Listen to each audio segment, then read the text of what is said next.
welcome back to my channel. Yet again, we're making another video with no makeup Rose.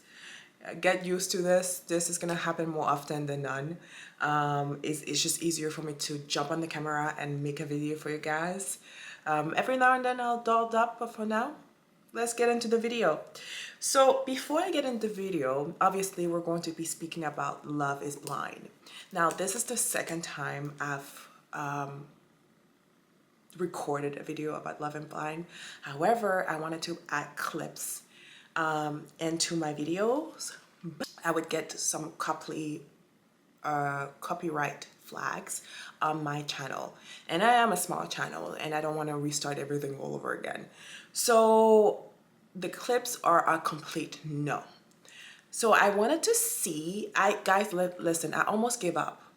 I said to myself, like, you know what, I'm gonna give up. I'm not going to do commentary on Love is Blind. However, I love my first video and I have all the notes that I took for my fifth video here. Look, it's a lot of notes. And I love the way that I can actually read people so easily. And it's really good for me to do it. And I love my intuition, and I love how my intuition is never wrong. It's crazy how my intuition is never wrong about people. So I said to myself, am I gonna give up, or am I going to just do it and try to package it in a different way? So what I'm gonna do is this. I'm going to go ahead, oh, the sun is out. I'm gonna go ahead and record my commentary. I'm gonna try to just add the audio, some other clips of what I'm trying to convey to you guys. Not always, but every now and then, and see if I get flagged. If I get flagged again, I will just remove those audio clips. So you guys may or may not see them, or may not hear them.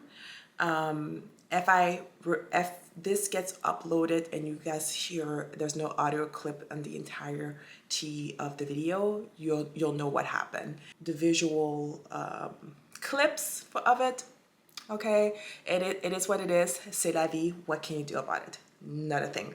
You can just pivot and bounce back, and that's what I do. I'm the queen of pivot and bounce back.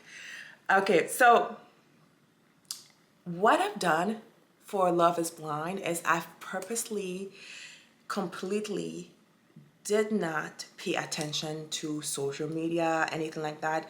I wanted to see if my intuition about the people that I'm seeing are correct.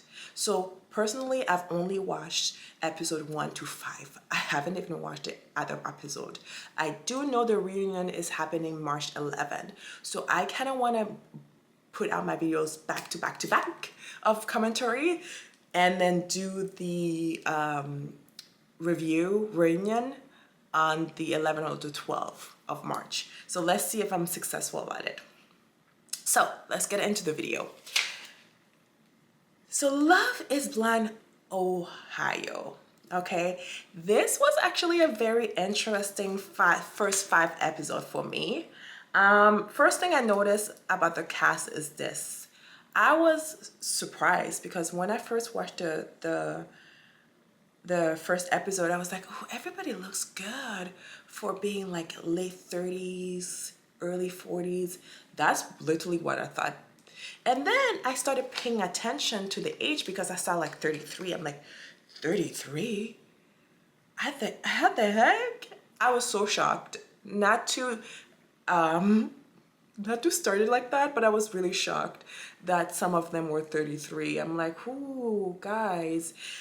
And a lot of the girls, to be honest with you, and some of the boys, I'm like, you guys look older than what you are. And I'm starting to believe it's because a lot of the girls got work done too early. And that's the downfall of getting your work done too early, because your face sometimes, when you get it fillers and stuff like that too early, it just ages you, and it gives you a mature look when you're not even that mature. Like Amber 33, I would have never guessed. To be honest, really, Even Ashley. Ashley is a very pretty girl. So is Ember. But Ashley is a very pretty girl. Had she let herself age naturally, she would have been unstoppable at 33, right? She still looks older than 33. I would have given her 37. Bree still 33. I was shocked at that. Even, well, she hasn't done any work, I can tell. So, well, most of the white girls. The only person that looked their age close to it was Christine. She was 30 and she looked about 30, 31. So that was good. I would have even given her 29. So, and that's the difference. I don't think she had a lot of work done.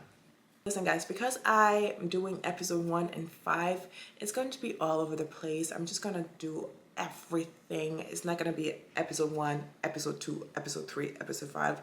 It's just gonna be a complete commentary of 1 to 5 and what I've learned. So Jordan and Ember, Jordan 33, Ember 33, they end up together. Okay. I really like Jordan. I do like him. And the fact that Ember has a daughter and she's about 7 years old, and then that Jordan loves to cook. I know he's a little bit uneasy about the fact that she has their daughter, how is he going to have to be a father figure for her, and in what capacity he's going to have to be a father figure for her. That's a little bit touchy for him. But I think that if he opens himself up, he's gonna be a really good dad with all his cooking and stuff like that. I love the fact that he shared with us that he had like a learning disability. Don't we all? I mean, I do myself. And he actually was able to achieve his degree and finish it, and that was really good for him. But sometimes when people tell you things about yourself, or bring you down, like he actually mentioned how a teacher called him stupid and stuff like that, and that affected him mentally, that there's a lot of people that were able to achieve greatness with learning disability because they didn't hear somebody say to them that they couldn't. Because he heard somebody said he couldn't, he still was able to achieve his degree, which is great. A lot of people may not be able to do that. But I think he didn't go beyond his personal potential. And I think deep down he knows that. And that's what he was trying to convey to Amber. And Amber, I feel like those two are going to be good. Although, when they actually met, I don't know how I felt about it. The connection. I'm probably going to have some pictures there for you guys so you can see the visual. I don't know. Because the way that Ember was kissing him, and she was saying like he has a beautiful smile, beautiful eyes, blah, blah, blah. It felt a little bit awkward. Okay? So those two, I don't know if they're going to make it. Keep in mind, I haven't watched episode 6, 7, 8, 9, 10. So I have no idea what's going to happen. I don't even know if there's 10 episodes. How many episodes is there? Let me double check that actually. Yep, 10. There's 10 episodes. So we're gonna keep it there because I don't know about those two. I didn't have a complete read on them. Vic and Christine, Vic 33, Christine 30. Those two, like seriously, when the universe conspired for two people to meet and get to know each other, that was perfect. Like interracial couple or not, Vic is actually Vic Saint Jean, so Haitian. I know my people when I see them, okay? Completely Haitian. He doesn't even have to tell me. Just by the way that he was talking, if I'm wrong, I don't know what to do, guys. If I'm totally wrong, I don't know what to do. But when it comes to that, I was like, that's a Haitian man. But this is the perfect symbol. Let me see what I wrote. I said, love is blind. They have the same interests, same trauma, same growth. Okay? It's the perfect example of when two people have worked through their shortcomings, through their bad experiences, and have grown and they meet each other. Those two, like, it's a fairy tale kind of like, she's like, I didn't want to say that we were meant for each other. Your girl, you guys were meant for each other, and you guys were meant to meet at the specific time in your life. Otherwise, I don't think it would have worked, right? It was the perfect timing. He went through a lot of different relationships. She went through a lot of different relationships. They met when they were like, okay, I'm ready for the real thing, and the real thing happened. I mean, so cute. Literally, when they came in on the television, I was like, guys, you don't have to tell me that those two are gonna end up together, because they're going to end up together. I'm just telling you. And they were so good. They were so, so good. Love them. And when he proposed to her and he said that, okay, girls and guys, this is the perfect line, because it's going to get to you every single time. He said, I can't see her, but I see her. I was like, I know. It got me so... Okay, I'm done gushing about them. If YouTube didn't flag my previous video, when I was playing their clip, I had like hearts all over. Even with that, YouTube was like, no, you can't play that. I had put heart, like I had heart emojis all over their little like segment, and it was so cute. Unfortunately, I still have the heart emoji. I might do the heart emoji right now when I'm talking about them, because it's all love. I love those two. I love it. Side note, it's so interesting that later on in like the episodes where Tyler and Kia, or Kia. Yeah, Kia? Oh, it's Kia. Shoot, if I mispronounce her name. They were talking to Christine, and she was kind of feeling a little bit like, oh, interracial couple, blah, blah, blah. I felt like she was taking a black man away from the black girls. And I'm just going to tell you that. And then Tyler was like, no, I heard his voice and I knew he was black, but he wasn't somebody that I was interested in. And so did Kia said the same thing. And I wanted to take this little time to say that this fight that social media and blah, blah, blah are trying to make about the interracial coupling, black men with white women, and the black girls being upset about it, this is a complete...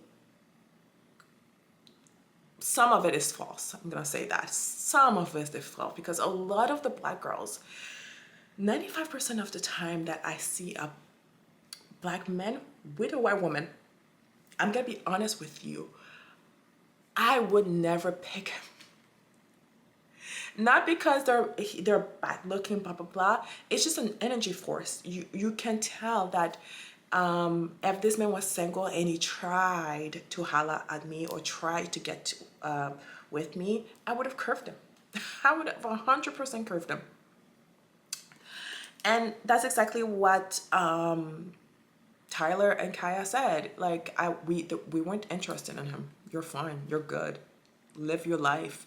You guys are meant for each other. Let it be. And I know till this day, like when I was 18, 19, it used to happen a lot too. But it has never stopped. Whenever a black man is with a white woman and they see me, they literally hold my eye contact like I'm going to react badly. I'm like, boo. Stop looking at me like that. First of all, I know I have myself together. I look good with makeup, and I look good without makeup. It doesn't matter. But if you were single and she wasn't beside you, do you think I was gonna pick you? No. It's the truth. Like, when it comes to black men, I know what type of black man would actually want a black woman, right? And when we see each other, we're like, yeah, I see you, and like I like what I see, and I see, right? And I'm the type of woman, like, I am not pro black love. I am whoever life. I've said that to somebody that was actually gay, and she was a lesbian. And she's like, I don't know how my family's gonna react, blah, blah, blah. I'm like, girl, you're 30. At the time she was 30. I'm like, girl, you're 30. And I was younger than her. And I said, life is hard. Find somebody you can have and spend life with. If that means that you're a lesbian and you're gonna go for that, go for it. If if that means that you're in an interracial couple, black men or white or black woman, if you want to be in an interracial couple and find your happiness there, go for it. Okay? If you want to stay with the black on black, like black men with black women, go for it. Whatever brings you joy, wherever you can find peace, wherever you can find partnership, go for it. Oh my God, let's not complicate life. Let's not complicate life. Love who you want to love. Okay? Okay.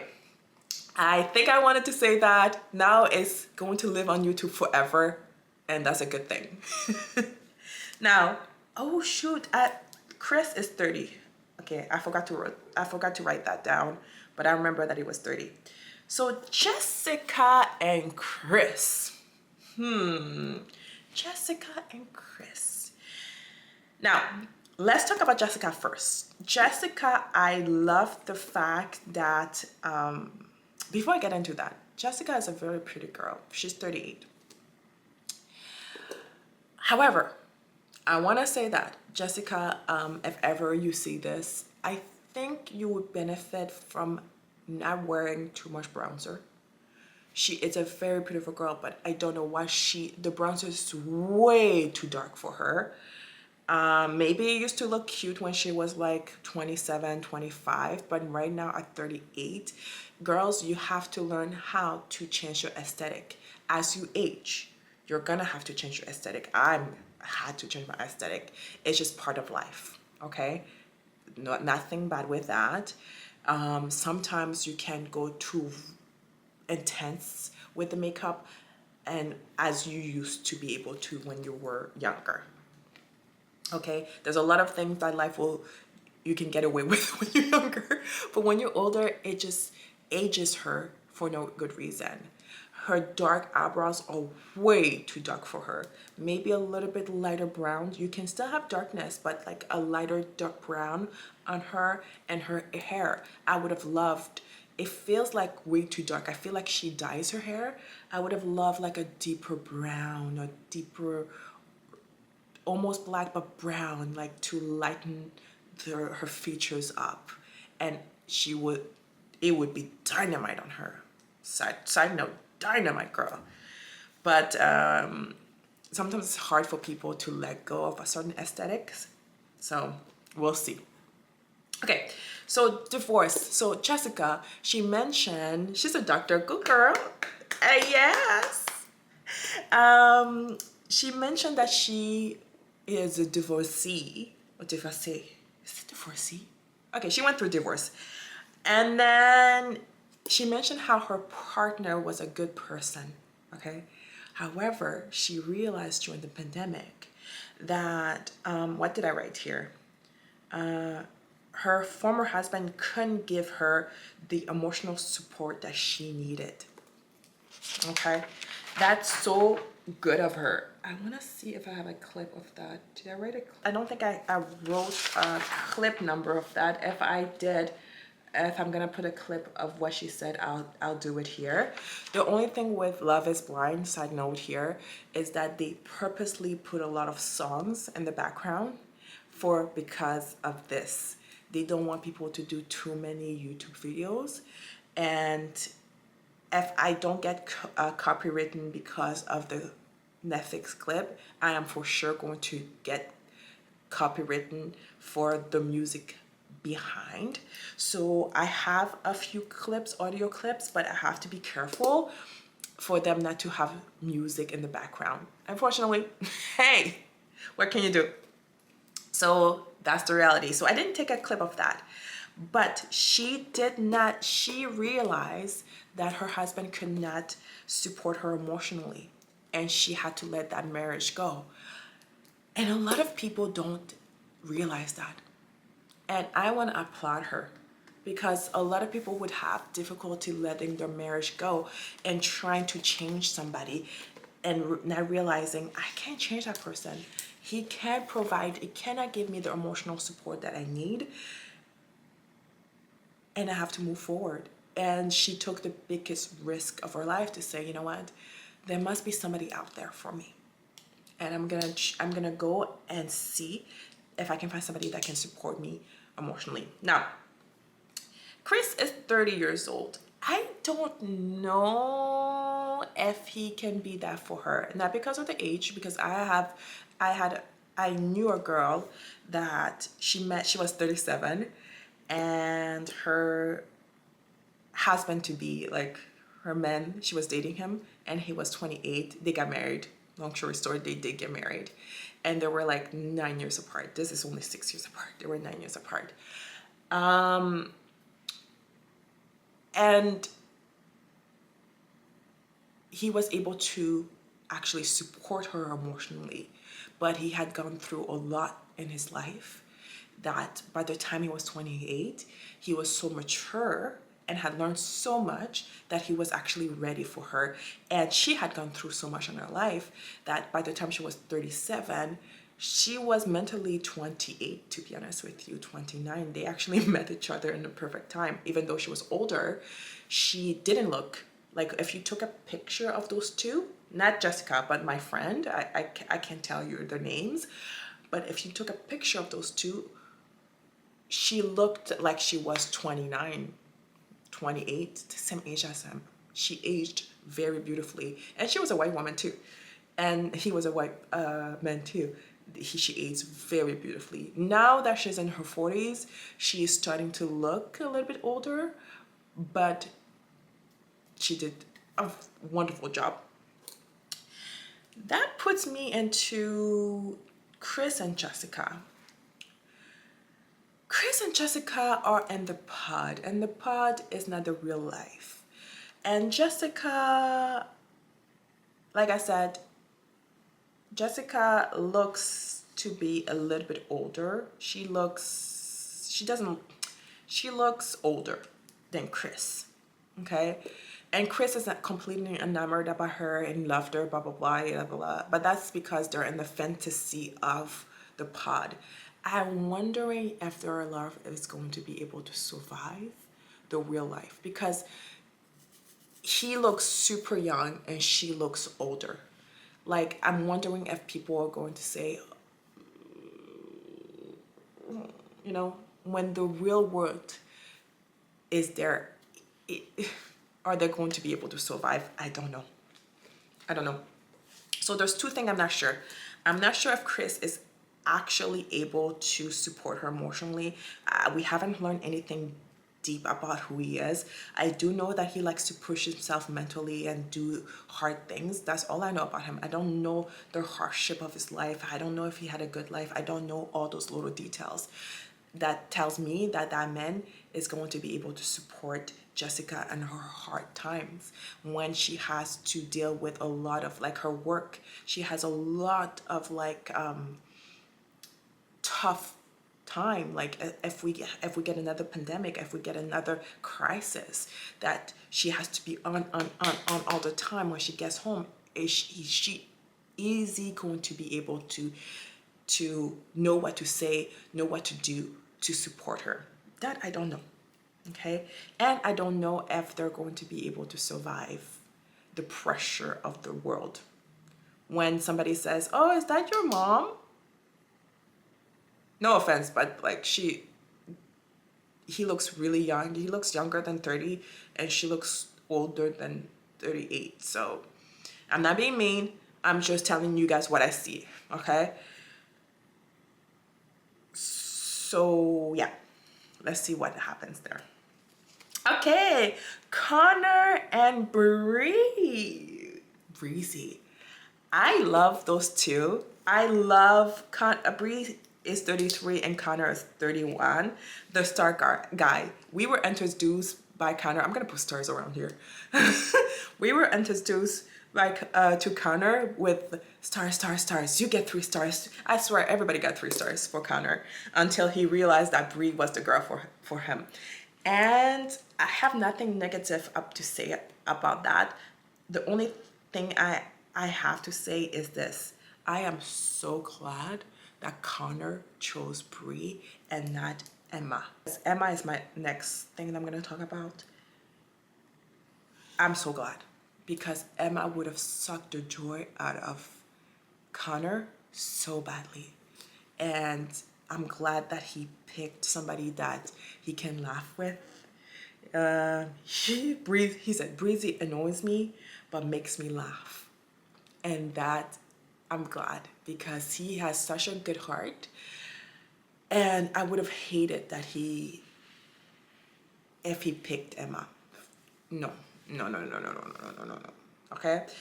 Now let's go and talk about Emma. Emma is the poster child of unresolved trauma. 27. She's 27 and she ended up with Mike. And when I tell you she is the poster child of unresolved trauma, it's so visible.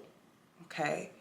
And I get it, her arms. And like, frankly, when she was introduced to me and I was watching the show, I looked at her arm for 2.2 seconds and I was over it.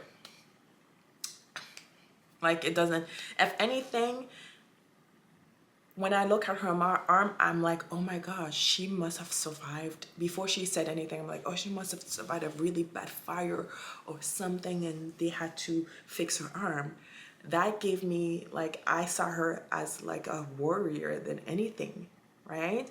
And then she told us what happened about the birthmark, and then they had to remove the full birthmark just in case and blah, blah, blah. And makes sense. Still a warrior in my eyes. But you can tell that the trauma she went through when she was younger still affected her, and she didn't work through it. And I'm gonna say this. In the world, my skin color is changing because of outside, I'm so sorry.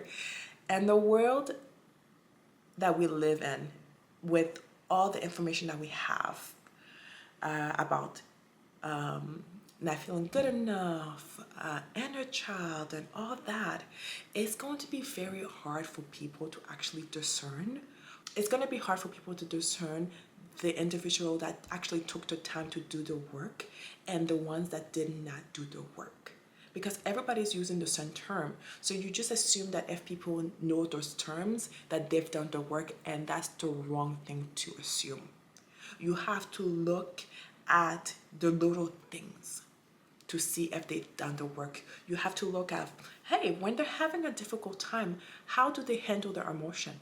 When they're feeling triggered, how do they handle their emotion? That's when you're gonna know if that person has done the work. Emma is full of manipulation, full of uncertainty, full of unresolved trauma. And those type of people will drag you to hell. And before you come at me in the comment section, I was one of those girls. So I'm not projecting. I'm just telling you what it was, right? I've put a lot of people through shit because of my unresolved issues that I had. Not until I did the work, I was like, whew, and I'm still doing the work. It's not a work that is going to you're done and that's it. Sometimes I react and I'm like, girl, you've been through this before and this was the wrong reaction and you let your emotion overrun you, and here we are again. We're not at the beginning, we're not at square one, but we're at square 5, so we need to go back to 8 where we were before. And this is where I go in. This is where I go on on her. Here, and I'll cut it off if I need to. Enjoy marriage with my wife. I want to explore each other. I want to travel. I want to accomplish goals. And then once we're comfortable, let's start this new journey of our lives together. Let's bring a child into the world because it's a part of who we are. We're leaving a part of us on this earth, the person that we created together, our child. That is a beautiful way to put it. I'm really not trying to change your mind or force you in any direction. I promise you that. No, yeah, and I like really appreciate you are like helping me see a new POV, but like not belittling like what I'm feeling. Emma had three love interests. She had Mike, where Mike made it very clear that he wanted a child, okay? He wants family. And Emma,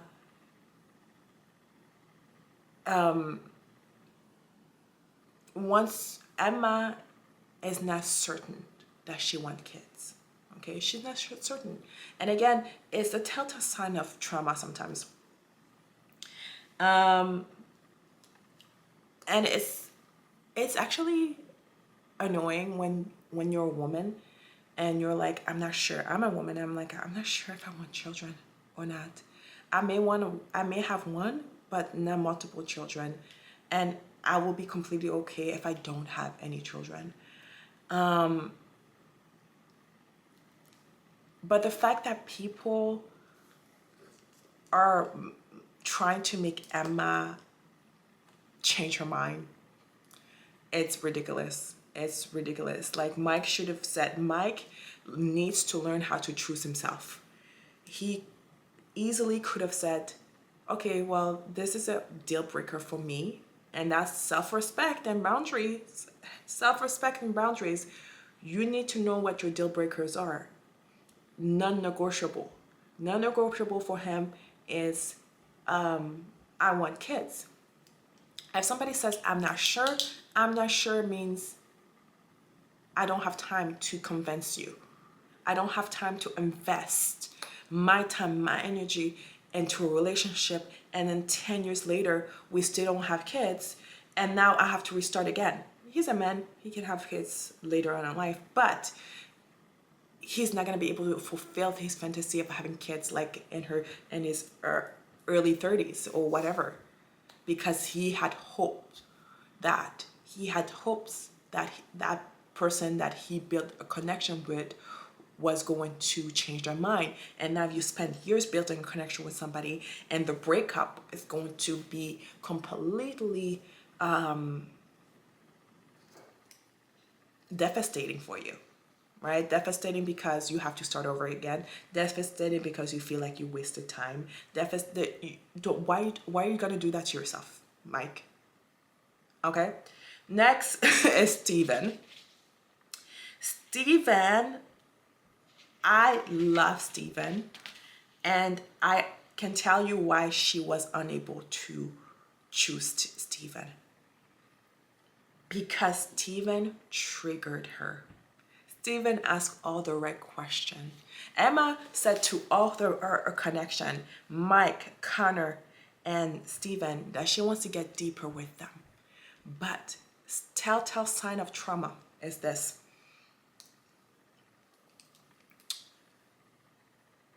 Oh yeah, I forgot. I got lost in my thoughts.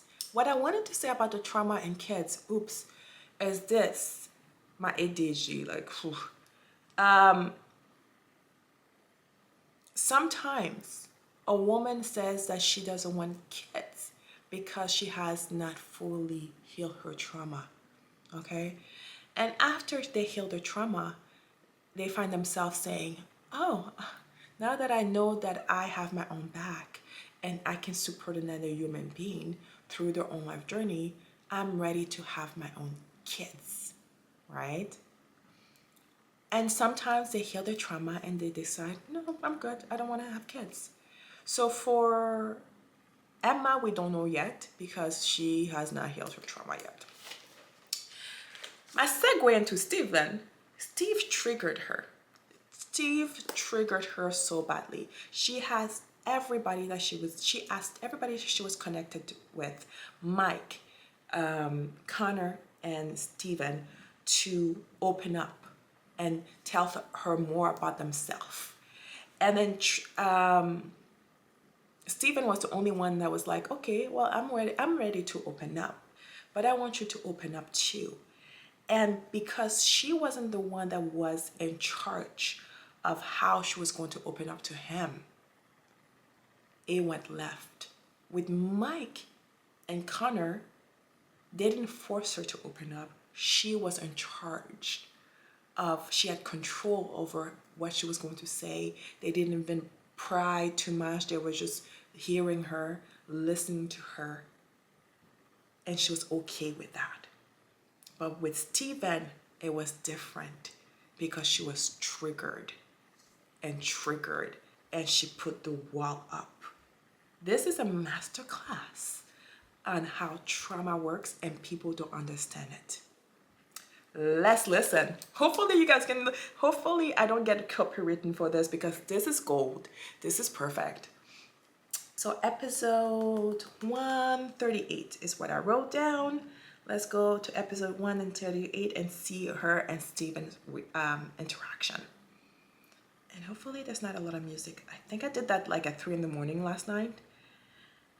To you, but like, do you feel like you can have like hard conversations or like confront me without beating around the bush? Yes, it'll be uncomfortable, but I am ready to like kids might not be in your future, and Yeah. that's honestly cool with me. But do you feel like you could really fully open up? Because I feel like I could just like spill like tea about myself. Yeah. Do you feel like you could tell me about like the deepest, darkest secrets that you're hiding?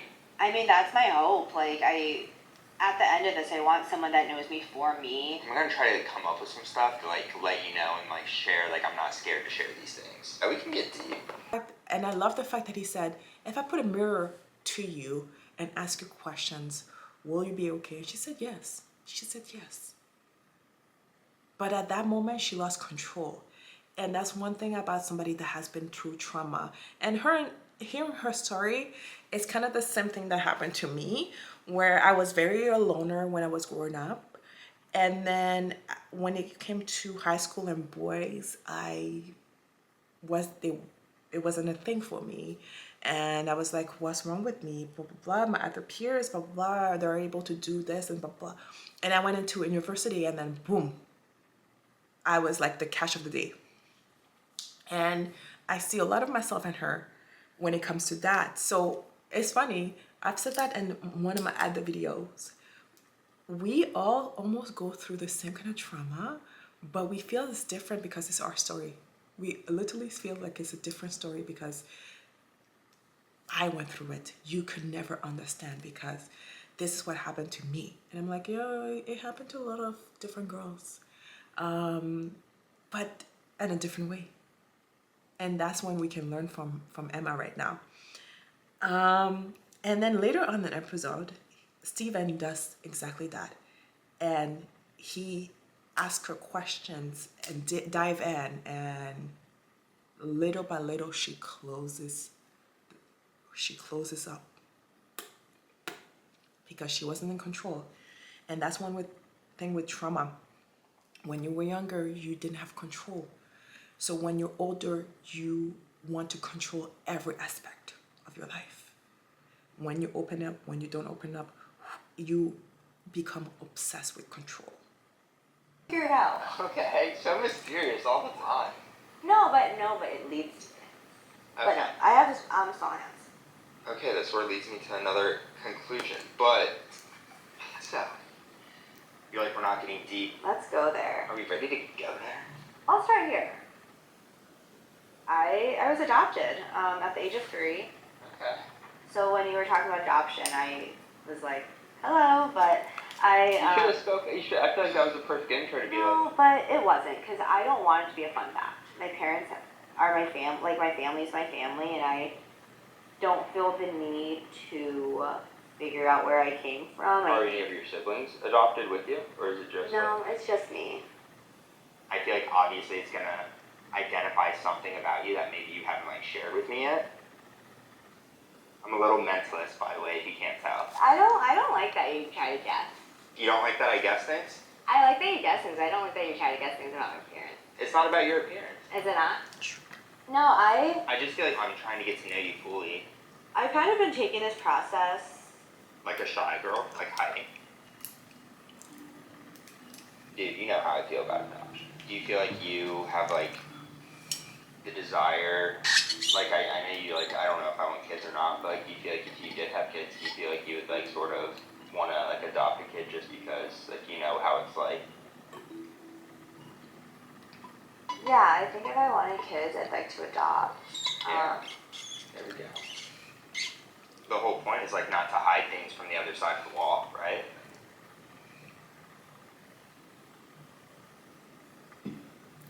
I wanted to go on this show because I really like the idea of like the physical, like being kind of like removed from it.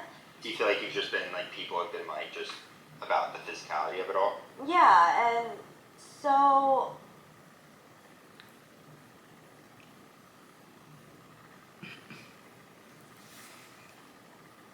You there? yeah, I'm thinking. Processing. I'm processing. So when I was born, I was actually born with a birthmark covering my whole arm. Okay. It had a high chance of melanoma, so I had about 10 surgeries before the age of like 7 to remove my birthmarks. The biggest one was on my arm, but I have birthmarks like all over my body that I have to get checked like every year. And I think this was something that I struggled with like growing up because like it just felt like an elephant in the room. It's not anything like hindering my like abilities to do anything, but like I do think it's impacted the way people see me on dates, impacted the way like I am perceived when you're growing up and Going to the pool or something. yeah, it's just something. Those two things are kind of like a part of me that both have Affected like your. affected my life, but I don't know. Yeah. Are you getting sad over there? Yeah. I was a late bloomer too. God, you're beating me. I don't like this. I don't like the comment of late bloomer. I think everyone is on their own journey, and Yeah, no, And she had trigger number 1 appearance, the way she looks. Okay, she still hasn't dealt with that. She still is not comfortable with the way she looks. She's a very beautiful girl. Okay, trigger number 2, late bloomer. Again, it has a lot to do with the fact that she thought when she was younger she wasn't at the same level as her peers when it came to social milestone. And then unbeknownst to him, he just became the villain in her unresolved mind, unresolved trauma mind, that he didn't even know. He's just asking natural question. He's not really interrupting her. He's just helping her finish her sentence. He's just asking questions, but she's going to use that to manipulate the situation to make him into a villain. Yo, unresolved trauma will drag you to hell. That's like, guys, girls, anybody that's watching my videos, if you see that in somebody, you have to know how to move. Either you leave them alone and let them heal their trauma, or B, if you want to be there for them and support them, you're going to have to cut them out in their bullshit. You're going to have to know when to cut them out in their bullshit and when to be soft and let them digest what's happening to them. That's going to be tricky. You're going to have so much patience, because after a while you're going to be like, girl, you've been crying about this for the past 6 months. Nothing has changed. This has complete control over you. This was you in the past. You're bringing the past and your present, and nobody cares except for you at this very moment. This is going to have to happen. Because if the more you let somebody with trauma, unresolved trauma, just soak in their desperation, soak in their emotion, they're never going to get out of it. And that's the toughest lesson. And a good therapist will say, oh, you're uncomfortable now. Let's go deeper. Tell me all about it. Why are you uncomfortable? We're bringing up the subject. Tears are coming. You're crying. I had a therapist actually call me out on my bullshit. She's like, why are you crying? This happened 20 years ago, girl. You do realize that. You're making it worse for yourself. You're reliving whatever you went through. Lasted maybe 2 days, 1 day, 5 minutes, 10 minutes, doesn't matter how long it lasted. But you've been carrying this for 20 years. You are putting yourself every day of your life into another trauma. Every day. until I understood that and I let everything go. Now, ask me to remember my trauma. I remember the highlights, but I cannot trigger those kind of emotion anymore because I've done the work and I've healed it. Before, if I had to talk about my trauma, tears, tears, tears, tears. Every single time, tears, crying about it. And now I may get a little bit of emotion, but not overwhelming emotion about it. Never. That's what happens when you heal.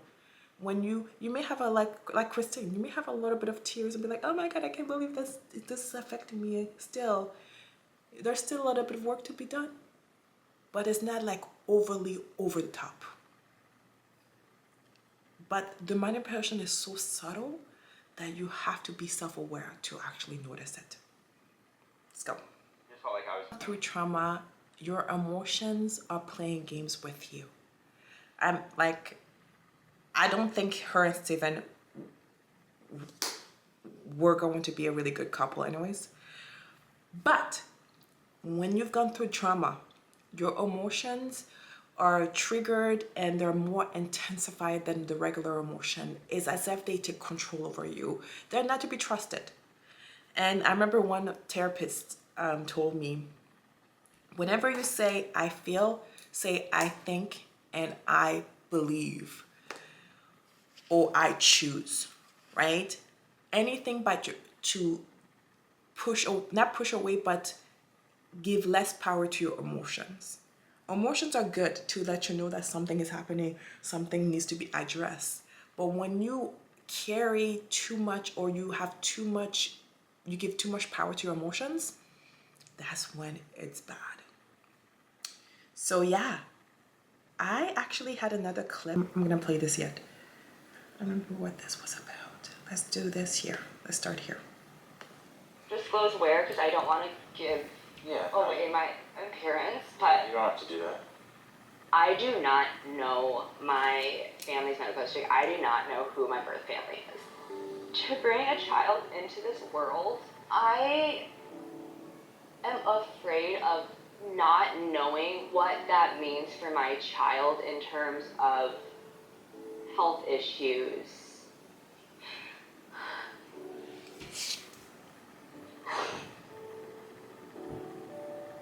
I was born with birthmarks all over my body that had a very high chance of melanoma.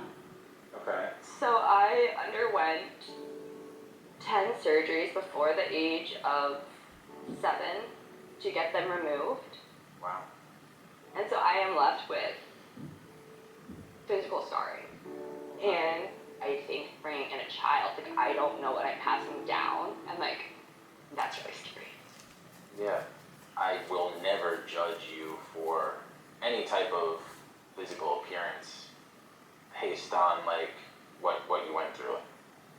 I really do appreciate you sharing that with me and about the reasoning why, you're having that struggle with having children or not having children. Yeah. But I mean, just from you telling me that, I think you'd be a great mother if you were to choose to.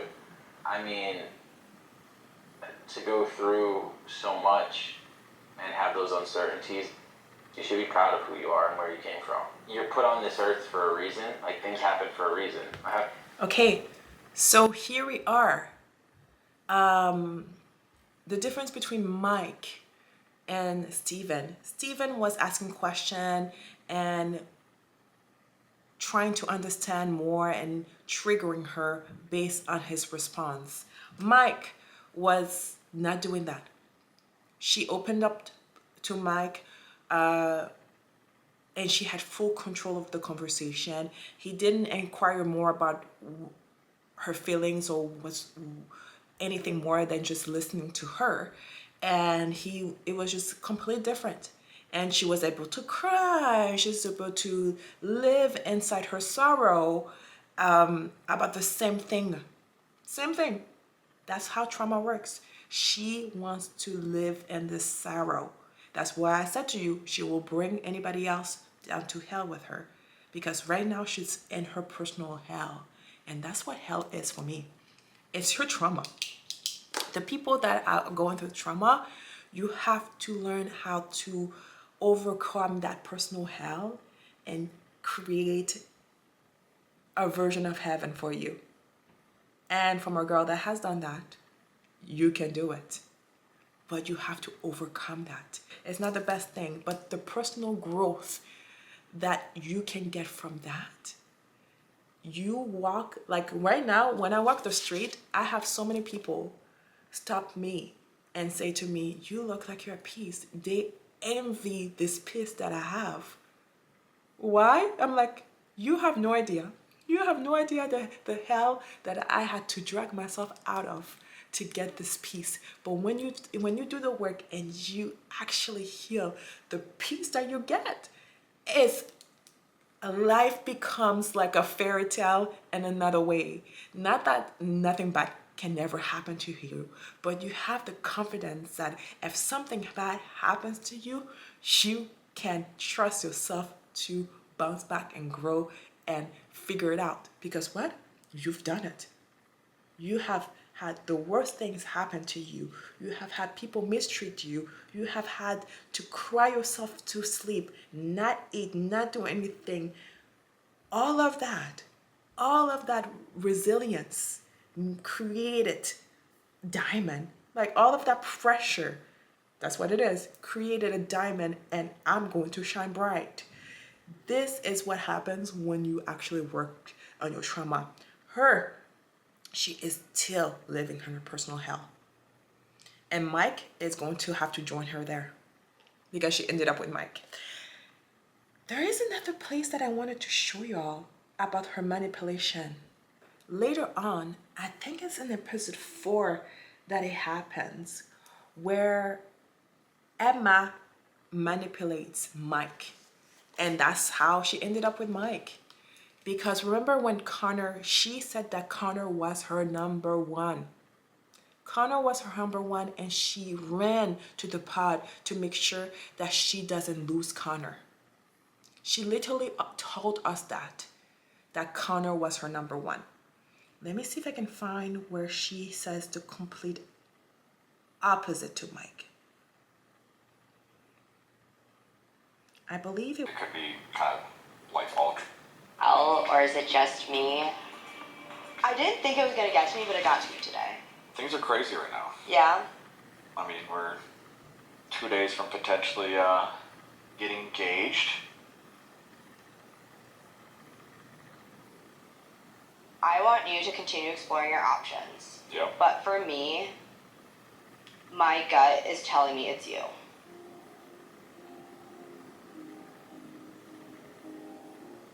As we've both come to know, we've always been kind of up there for each other, but it's like, shit can change. There might be things that we talk about or unsure of, and it could be kind of life altering, or, I mean, if you want to get married to him, I mean, your number one's to change at any moment on any conversation.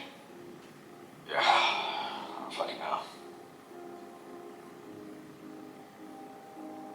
The second person I've been talking to is amazing and it's great, but like it's not fair to him that I think so much about you. But I have a feeling that you have a strong connection with someone else. Yeah, I'm not even good at dating one girl. said all of that to Connor. She said to Connor, episode 3, and close to the end, 57 minutes, 56 minutes into the episode 3. You're my number one. I have a strong pull for you. It's always been you. And here comes her manipulation self. When she is going to interact with Mike, she's going to say something different about Mike because she wants to be chosen so bad. But the manipulation that she's going to use on Mike is going to be legendary. Well, we're putting a little bit drama in it. Legendary, I don't know about that, but okay. Let's dramatize this a bit. So she's still talking to blah, blah, blah, yada, yada, yada. You get proposed, and boom, she wants to be chosen so badly.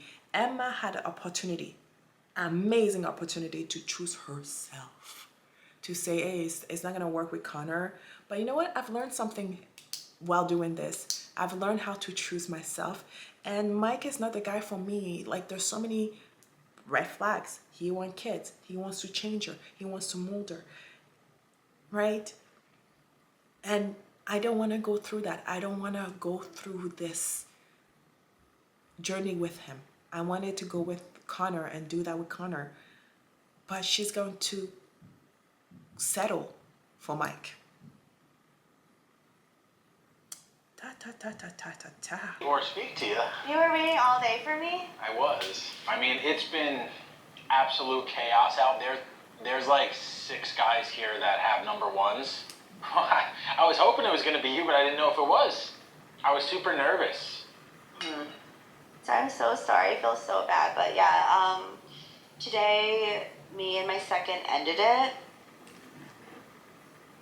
There it is. Me and my second handed it. Making it, implying that Mike was always her first choice. It's those little things that people may not pay attention to, but I will pay attention to them for you. Let me tell you, I'll pay attention. And you may say, Rose, you're reaching. No, I'm not. No, I'm not. She purposely said second. So for him to think, oh, I'm still her number one choice, but she's going through something difficult. Let me comfort her. Let me reassure her that she's still my number one. And I was always her number one. So what's the problem? Manipulation. And a lot of people would miss that.